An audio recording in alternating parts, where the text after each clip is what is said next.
Fala galera, hoje a gente vai bater um papo bem rapidinho aqui sobre contração muscular. Vamos que vamos!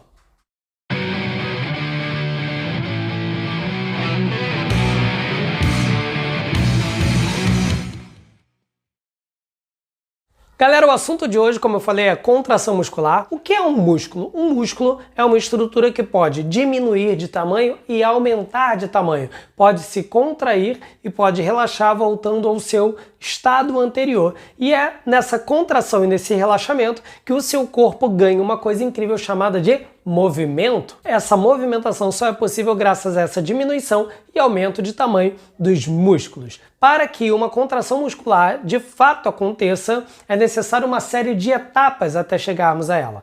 Vou te fazer um desafio. Movimenta agora o dedão do seu pé. Você conseguiu, eu tenho certeza absoluta. Isso significa então que uma mensagem saiu do teu sistema nervoso central, caminhou pela sua medula espinhal, passou para os nervos periféricos e chegou até o seu dedão do pé. Algum neurônio presente lá no seu dedão do pé deu a ordem para a musculatura músculos contraiam-se. E eles se contraíram e você então movimentou o seu dedão do pé. Então perceba que tudo começa com um pequeno impulso nervoso. Esse impulso nervoso vai caminhando pelo teu corpo até chegar a um neurônio motor, um neurônio que vai se comunicar com o seu músculo. E esse neurônio, ele não chega lá no músculo e dá um choque no músculo. Não, isso não acontece, apesar de ser eletricidade que caminha ali no neurônio. No finalzinho do neurônio, a gente vai encontrar ali pequenas bolsas, pequenas vesículas contendo substâncias químicas chamadas de neurotransmissores. E aqui tem uma substância química muito especial chamada de acetilcolina. Repara, a coisa funciona assim. O impulso nervoso ele vem caminhando, chega até o final do neurônio, mais especificamente ao final do axônio desse neurônio.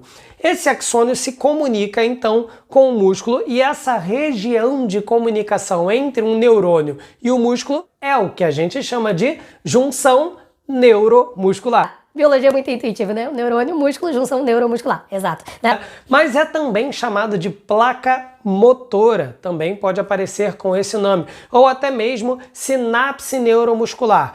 Um último nome é fenda sináptica. A fenda sináptica ou a junção neuromuscular é o local então de comunicação entre o neurônio, que está trazendo a ordem do teu sistema nervoso central, e o músculo que vai obedecer, se contraindo ou relaxando, dependendo da ordem que for dada ali. Beleza?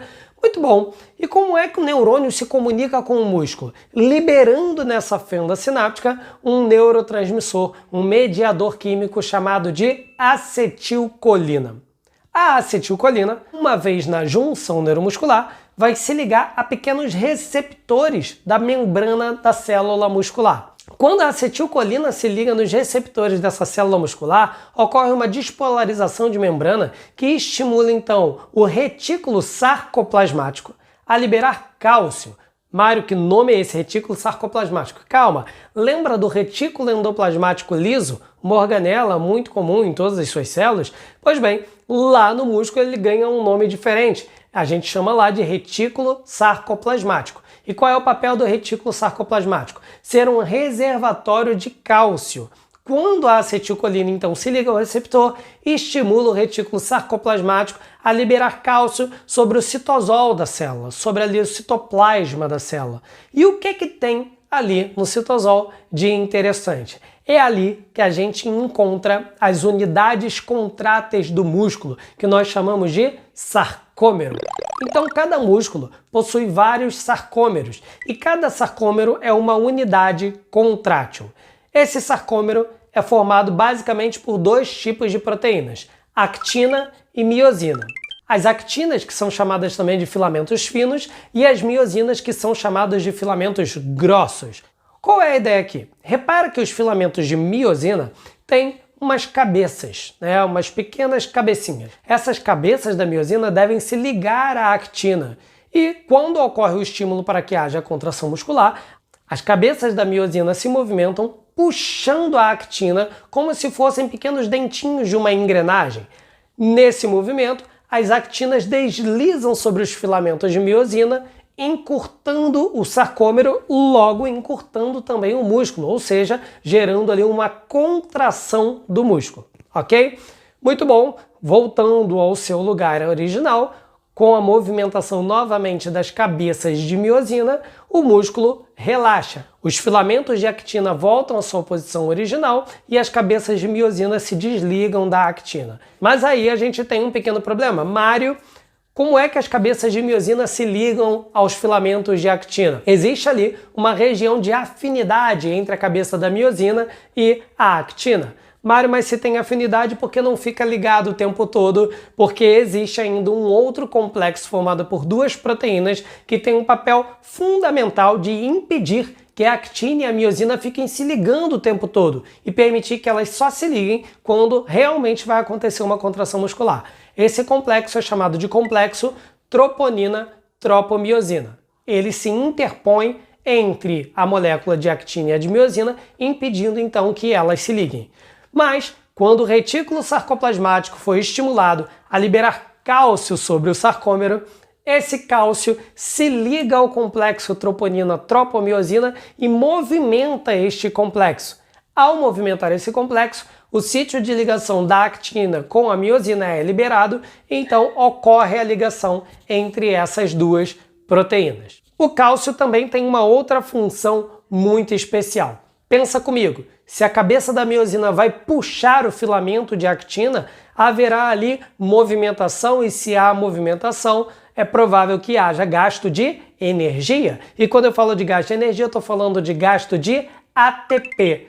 Pois bem, o cálcio tem ainda a função de ativar a ATPase. E o que é essa ATPase? É uma enzima que quebra a molécula de ATP, liberando energia para que a cabeça da miosina se movimente, arrastando assim o filamento de actina, promovendo com isso então o encurtamento do sarcômero e, consequentemente, a contração muscular. Uma coisa importante é que para que o músculo relaxe e volte à posição original, também há movimentação e é necessário também o gasto de ATP. Logo, o ATP ele é utilizado tanto para que ocorra a contração, quanto para que tenhamos ali também o relaxamento. Então, resumindo o que a gente viu aqui, tudo começa com um impulso nervoso. Esse impulso nervoso caminha pelos neurônios até chegar na junção neuromuscular. Ao chegar na junção neuromuscular, esse impulso nervoso estimula a liberação de acetilcolina. Esse neurotransmissor se liga então aos receptores de membrana da célula muscular,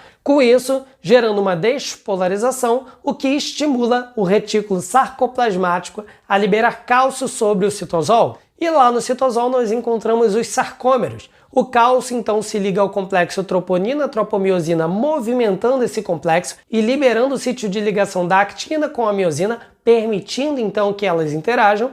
E o cálcio também ativa a ATPase, que permite a quebra do ATP, fornecendo energia para que a cabeça de miosina se movimente, puxando finalmente o filamento de actina e encurtando o sarcômero, levando à contração muscular. Mário entendia como a contração muscular acontece. Agora, como é que ela para de acontecer? Temos aqui mais um ator importante nesse processo. Para que a contração muscular pare de acontecer, é necessário que a acetilcolina seja retirada da fenda sináptica. E quem é que faz isso? Uma enzima linda, maravilhosa, estonteante, incrível, chamada de acetilcolinesterase. O nome é esse mesmo, vai, repete comigo. Acetilcolinesterase. Muito bom, você conseguiu repetir, você está craque neste assunto.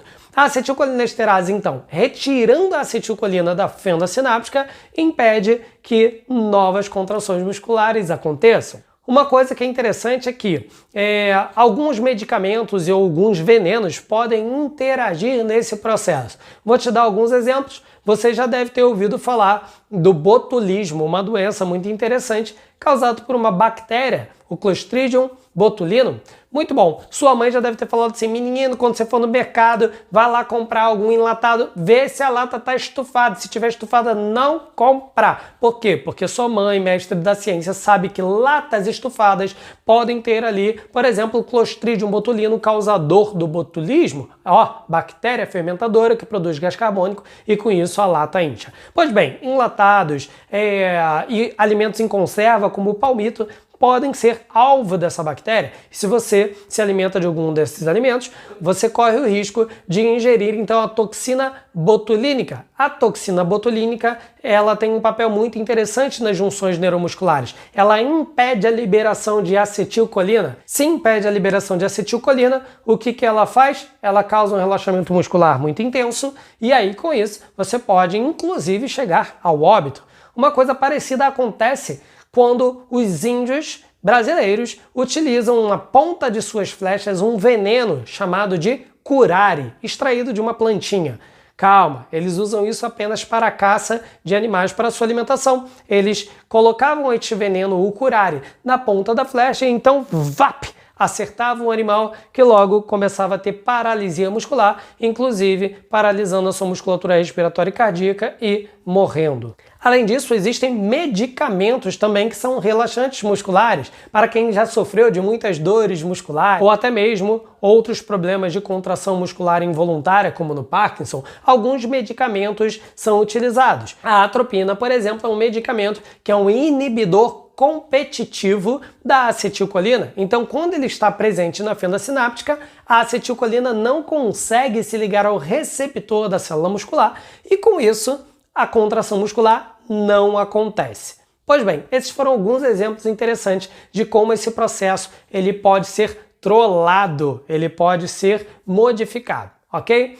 Galera, era isso. Eu espero que vocês tenham entendido muito bem essa parte de contração muscular. Existem outros assuntos quando a gente trata do tecido muscular, mas hoje eu quis falar especificamente sobre a contração muscular, pois é um assunto um pouco mais cheio de detalhes. E aqui a gente fez um resumão sobre ele, espero que fique bem claro para você. Vou aproveitar já que eu tô falando aqui de tecido muscular, vou ali dar uma malhada rapidinho e a gente se vê.